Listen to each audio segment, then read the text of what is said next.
Kalau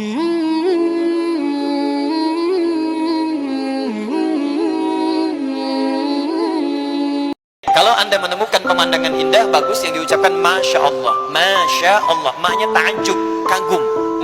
Ya Allah, jadikan semua yang kau tetapkan ini terlihat indah seterusnya. Saya kagum dengan keindahan ini. Kalau bisa jadikan semua indah sepanjang saya melihatnya. Kalau subhanallah, itu ditetapkan pada sesuatu yang kadang bertentangan dengan sifat dan keagungan Allah.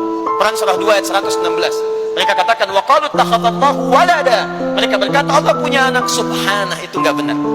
Mereka berkata Muhammad Tuhanmu gila, bisa memperjalankan hambanya dari Masjidil Haram ke Masjidil Aqsa cuma semalam. Turun ayat Subhanalladzi asra. Itu enggak benar tuduhan kalian. Jangan tertukar. Kalau ada anak-anak nakal susah diatur, apa yang ibu katakan? Awas. Masya Allah. Itu artinya, ya Allah, saya kagum dengan kenakalan ini. Kalau bisa teruskan. Sekarang, kalau kemudian Anda bertanya, Ustadz, saya pengen tobat. Saya ini pengen tobat, tapi saya ini berbuat salah lagi. Kadang naik, kadang turun, kadang naik, kadang turun. Naik turun itu biasa. Itu di Al-Bukhari disebutkan di Kitabul Iman, kitab yang pertama. Ada 57 hadis di situ. Kalau iman sedang naik turun, kata Imam Al-Bukhari, buka kitab saya. Dari 97 kitab, 97 pembahasan. Pembahasan pertama, Babul Iman, Kitabul Iman, 57 hadis. Di antara hadis yang mengatakan, Al-imanu yazidu wa yantaqis. Iman itu naik dan turun. Kadang naik, kadang turun. Yazidu bil ta'at. Rumusnya kalau pengen naik, maka kuatkan iman itu dengan mengerjakan banyak ketaatan. Ketaatan itu buahnya amal soleh. Kerjakan amal soleh. Amal soleh itu detilnya adalah pekerjaan-pekerjaan ibadah. Sholat, amal soleh. Jadi kalau iman sedang turun, pengen dinaikkan, maka perbanyak amal soleh. Karena itu dalam Al-Quran kalimat iman sering disandingkan dengan amal soleh. Quran surah 103. Wal 'asr innal insana lafi khusr illa alladziina amanu wa amilus shalihat. Iman wa amilus shalihat. Ini amal soleh. Detilnya amal soleh nampak pada ibadah. Makanya setelah kalimat iman kadang ada detilnya ibadah. Kalimat iman pertama Al-Baqarah ayat 3. Alladzina yu'minuna bil ghaib wa bimunas shalah. Salat wa mimma razaqnahum infaq. Ya ayyuhalladzina amanu Al-Baqarah 183. Kutiba alaikumus yang puasa. Tuh.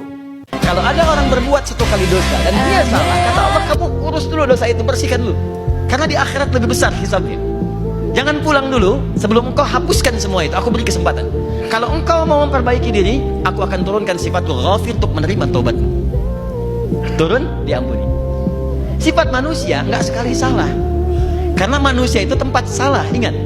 Yang sempurna itu malaikat, ingat kalimat ini. Yang sempurna hanya malaikat. Jangan harapkan kesempurnaan dari manusia. Jadi kalau kita hari ini masih mendapat kesempatan sholat, alhamdulillah, ini artinya sampai hari ini kita masih benar-benar manusia. Kan kalau ada orang yang kemudian tidak mau beribadah apalagi sholat, terkhusus ketika dia beriman, maka penting dipertanyakan, masihkah ada iman dalam dirinya? Karena itu kata Allah dalam Al-Quran surah ke-8 ayat yang kedua, aku akan perdengarkan namaku sehingga ketika disebutkan itu kita bisa menguji adakah getaran iman dalam jiwa kita. Quran surah 8 Al-Anfal ayat kedua.